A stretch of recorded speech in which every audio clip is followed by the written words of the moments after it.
Hi everyone, in this video we will see how to read an email from email engine using the LoadRunner. So first to create a script, go to the file, new script and select POP here. You will have a POP3 protocol. So use the POP3 protocol and create a new script. So after creating the POP3 script, the protocol script, we'll have a we'll have a three functions that we use to read the emails from your email engine.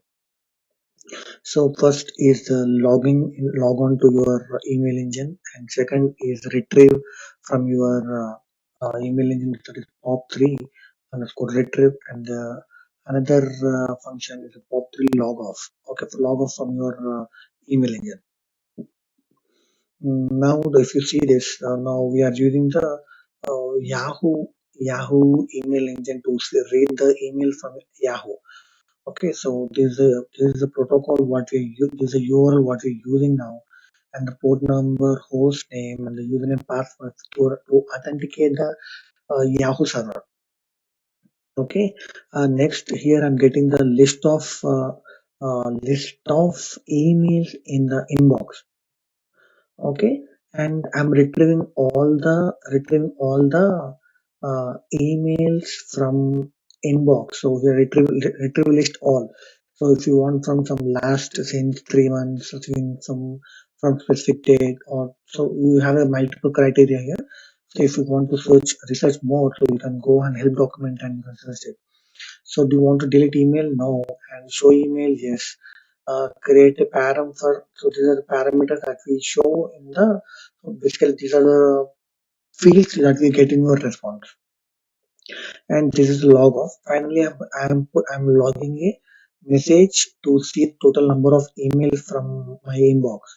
Okay, so let's run the script, and let's run the script. Uh, Yeah, it's executing. So it's getting the list of the count from the folder. Now, if you go to the output, if you go to the output, so the total messages on the server is 2, and this is a list retrieved from the total email retrieved from the. So you have all the email information here. So this is email messages that were logged in our control.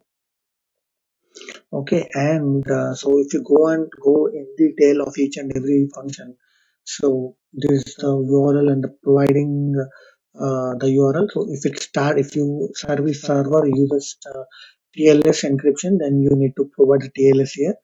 And if you use for the retrieval, if you want specific field or specific time or specific person, you can use the specific criteria in the retrieve list, and yeah, you can delete the messages from the count by using the POP3 delete, and it will delete from 1 to 3. So first three messages will be deleted in the deleted list if you want to delete it. So we have multiple functions. So if you can go through by clicking F1 on your Windows keyboard, so you will have, it will show you the multiple functions what we have here, and it will, and what the uh, other features we have for that respective functions to do more as per our requirement.